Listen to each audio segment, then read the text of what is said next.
Et aujourd'hui, le domaine maritime et la sûreté maritime en particulier nous offrent un formidable moyen de parvenir. Le président chypriote avait bien compris, je la remercie encore, pardonnez-moi, monsieur le ministre, d'avoir parrainé le séminaire que la France a organisé le 7 juillet dernier sur le renforcement des capacités maritimes à la Corne de l'Afrique. Je vois que déjà beaucoup d'entre vous y avaient assisté. Ce séminaire avait permis deux choses. D'une part, de dessiner de nouvelles orientations stratégiques pour régler à la source et de manière pérenne le problème de la piraterie et stabiliser durablement les espaces maritimes dans la Corne de l'Afrique. Mais il avait également permis de proposer un plan d'action sur 30 mois afin de lancer des projets concrets de développement sur les portions ciblées du littoral dans la Corne de l'Afrique. Mesdames et messieurs, la prospérité de l'Union européenne dépend aujourd'hui de façon critique, vous l'avez rappelé d'ores et déjà, elle dépend de façon critique du commerce international et des autres activités générant des revenus significatifs développés. 90% du commerce extérieur de l'UE, 40% de son commerce intérieur transite par la maritime. Cependant, ces activités maritimes restent vulnérables aux menaces, aux défis qui nuisent à la sûreté de l'environnement. Ceux-ci sont complexes, interconnectés, ils affectent non seulement les aspects économiques, sociaux, environnementaux de nos sociétés, mais également l'intégrité et la souveraineté des nations. Seule une approche intégrée, y compris en mer, peut permettre de faire face à ces menaces et contribuer à défendre les intérêts de l'UE en sécurisant les flux de biens et de personnes sur les océans, les mers et le long des zones côtières. Dans la mise en œuvre de cette approche, le monde militaire a une partition à jouer. Les marines militaires ne doivent pas être vues comme relevant d'un monde à part. Tous les acteurs se trouvent au contraire imbriqués. La promotion d'une approche globale de la sûreté maritime de l'Union européenne est donc une priorité. C'est en tout cas une priorité pour la France. Le séminaire d'aujourd'hui nous propose de la décliner selon 3 axes de développement. D'une part, le renforcement de la politique maritime intégrée au travers de l'approfondissement du concept de fonction de garde-côte. Confirmons le rôle des marines européennes pour la partie surveillance maritime.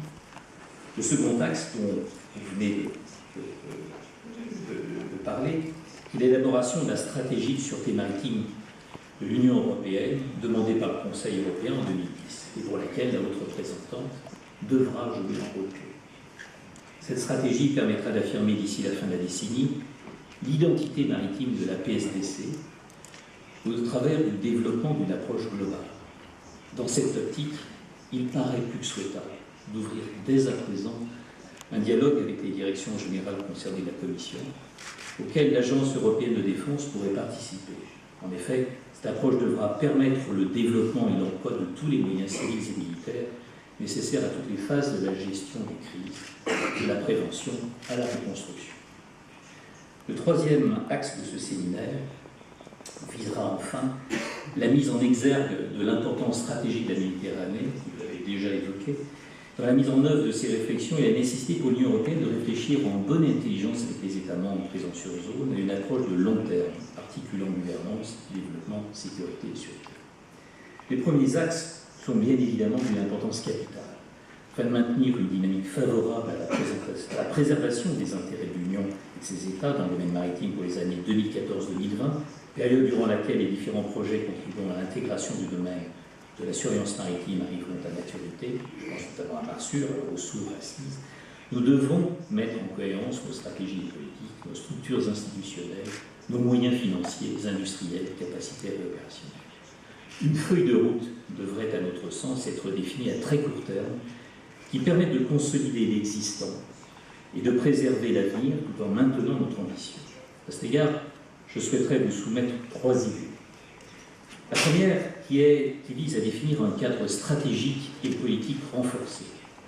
L'idée est là, dans le domaine communautaire, de pouvoir renforcer la politique maritime intégrée, cette fameuse PMI, et d'avancer vers une fonction de garde-côte qui, tout en agissant au service de la croissance bleue, prenne en compte de façon spécifique le rôle des États et de leur marine dans le domaine de la sécurité et de la sûreté maritime. En parallèle, dans le domaine de la politique de sécurité et de défense commune, en partant du concept d'opération maritime de l'UE, Il s'agirait de développer et d'adopter sans attendre une stratégie de sûreté maritime de l'Union européenne qui valorise le volet maritime et naval de la PSDC. Cette conférence est véritablement l'opportunité de lancer cette dynamique et de rassembler dans la confiance l'ensemble des acteurs civils et militaires. Les objectifs ainsi ciblés devraient être repris dans les conclusions du Conseil européen en fin de présidence et être rappelés et développés sous présidence irlandaise. Deuxième idée vise à renforcer le cadre institutionnel en amont de la mise en place de la nouvelle Commission.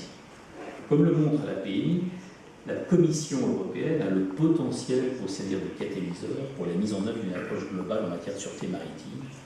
Et cela dans la mesure où cette dernière est conseillée et accompagnée au plus près par les États membres. La Commission doit travailler avec les États, elle doit également travailler avec les militaires, dans le respect des compétences de chacun. Une expérience en matière de défense de la Commission est normale et le traité permet que soit instauré un dialogue, à la fois par le rôle de représentant et en même temps vice-président de la Commission, par l'Agence européenne de défense consultée autant que les besoins au titre de l'article 45 du traité, et à travers toutes les formules pragmatiques auxquelles nous devons réfléchir ensemble.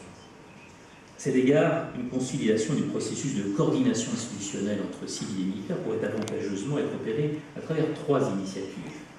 La mise en place d'un groupe de travail Affaires maritimes au Conseil, avec un groupe miroir au Parlement européen, l'implication progressive de l'Agence européenne de défense et du comité militaire de l'Union européenne dans le processus décisionnel communautaire, à l'instar de ce qui se passe pour le dossier syrique. Les besoins et priorités des militaires seraient ainsi bien pris en compte et vice-versa pour les civils. Le troisième axe serait la mise en place d'un coordinateur, directeur général en charge de la mise en œuvre de la stratégie de sûreté maritime de l'Union européenne dans le programme de travail de la Commission.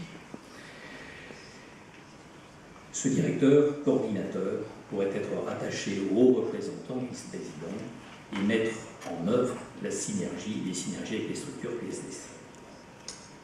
Troisième point, nous pensons qu'il nous faut nous assurer de la disponibilité d'instruments financiers appropriés et efficaces et de budgets suffisamment dotés pour répondre aux besoins de capacité de technologie nécessaires pour assurer la sécurité des citoyens et permettre le déploiement des opérations civiles et militaires de la PSDC.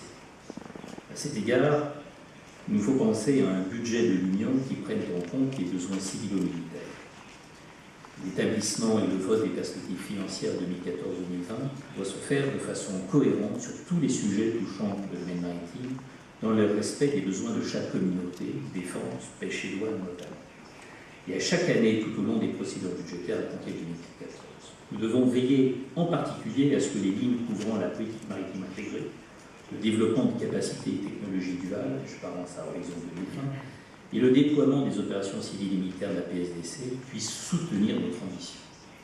Il faut également doter l'Agence européenne de défense d'un budget qui lui permette de monter en puissance sur le maritime.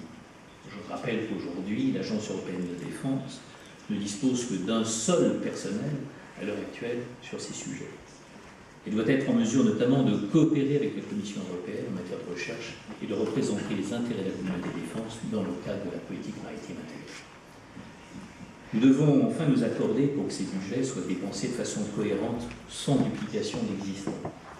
Cette période de crise, ceci doit être une exigence de tout instant. Il nous faut déterminer les priorités civiles et militaires à porter à l'UE en tenant compte des besoins nationaux, des programmes de développement de capacités militaires et civiles lancés au niveau national, en bilatéral, en multilatéral et à l'UE, et du retour d'expérience des dernières opérations militaires et missions civiles. Il nous faut ensuite choisir des projets stratégiques et structurants. Il s'agit enfin de s'assurer que les priorités fixées soient déclinées côté civil et côté militaire en totale coordination. La réflexion sur le partage de l'effort financier en opération doit enfin être menée. Il s'agirait de garantir une approche globale, cohérente entre investissements civils et militaires sur l'état de crise présentant une dimension maritime, tout au long du cycle de crise aux phases de prévention et de reconstruction notamment. Le troisième axe du séminaire doit permettre de reconnaître l'importance stratégique de la Méditerranée dans la mise en place d'une approche globale de la sûreté maritime de l'Union européenne. Printemps arabes, crise libyenne ont mis en lumière la nécessité de progresser vers un espace méditerranéen durablement stabilisé. Compte tenu de la densité de relations euro-méditerranéennes, L'Union européenne doit pouvoir, dans ce contexte favorable au renforcement de la coopération politique, sociale et économique, démontrer également sa capacité à assurer l'ensemble du cycle de planification des crises et à mobiliser dans les meilleurs délais le panel complet de ces instruments. Pour mettre en œuvre, mesdames et messieurs, ces trois axes, nous disposons d'une Union européenne aux multiples compétences tant en matière de sécurité que de sûreté. Publiée en octobre 2007, la communication de la Commission européenne portant sur une politique maritime intégrée de l'Union européenne a ouvert la voie au développement et à la mise en œuvre d'une prise de décision intégrée, coordonnée, transparente et durable en ce qui concerne les océans, les mers, les régions côtières, insulaires, ultra-périphériques et dans les secteurs maritimes. Après plus de 4 ans d'existence, son bilan reconnu lui vaut d'être financé de façon continue sur une ligne propre. La politique maritime intégrée constitue en effet une avancée réelle dans la mesure où elle reconnaît l'importance majeure de la surveillance maritime dans une acception large allant de la connaissance et de la protection du milieu marin jusqu'à la sûreté maritime. Elle encourage par la mise en place d'un environnement commun de partage d'informations, des échanges d'informations sur les activités intersectorielles et transfrontalières de surveillance, en faisant le lien entre toutes les communautés d'utilisateurs, dont les ministères de la Défense, les États membres et les agences de l'Union européenne, telles que l'Agence européenne de sécurité maritime, l'Office européen de police européenne, l'Agence européenne pour la coopération aux frontières, Frontex, l'Agence communautaire de contrôle des pêches. Partage en temps réel entre les États membres d'une image renseignée, fidèle de la situation maritime et en particulier des bâtiments en mer constitue, vous l'avez déjà rappelé, le véritable préalable d'une surveillance maritime efficace. Les projets pilotes conduits par la Direction générale pour les affaires maritimes et la pêche, que complètent des démonstrateurs technologiques, permettent aujourd'hui d'instaurer un dialogue entre les nombreuses administrations des États membres concernés par la surveillance maritime, tout en assurant une forme d'intégration régionale et de venir à bout des blocages de nature juridique ou liés aux questions de souveraineté. C'est le projet du MASMET, que vous avez rappelé, l'amiral, conduit par la France, qui pour le bassin méditerranéen rassemble 37 administrations de 6 États membres, et du projet Marsur développé par l'Agence européenne de défense.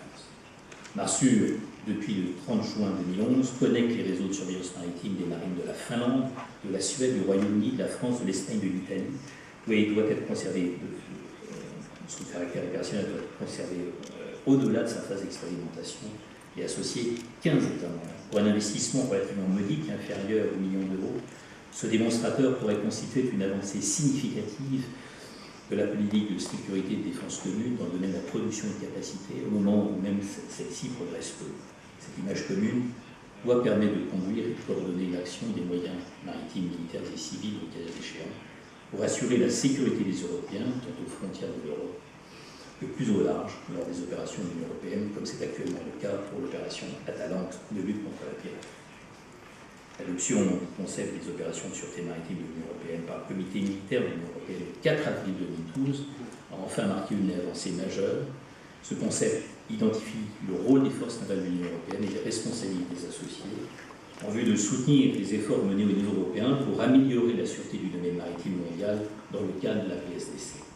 Nous disposons donc du maritime civil, dynamique, porteur de croissance, prenant en compte les enjeux de la surveillance maritime et portés par ce catalyseur qu'est la Commission européenne, mais nous disposons aussi d'une maritime militaire, avec son concept d'opération maritime de l'UE, le programme Marsur développé à l'EED avec succès, et le savoir-faire et la compétence des marines en matière de sécurité, de sûreté et de défense.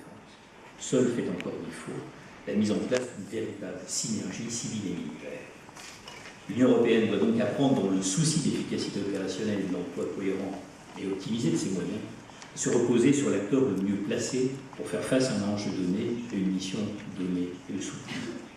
Certes, les capacités ou technologies duales ont des implications en défense, mais certaines intéressent en premier lieu les États membres. Dans certains cas, et avant 2014, il apparaît indispensable que nous parvenions ensemble à mettre un terme aux sensibilités institutionnelles persistantes qui empêchent la bonne cohérence pour la complémentarité de l'action de la Commission de défense européenne.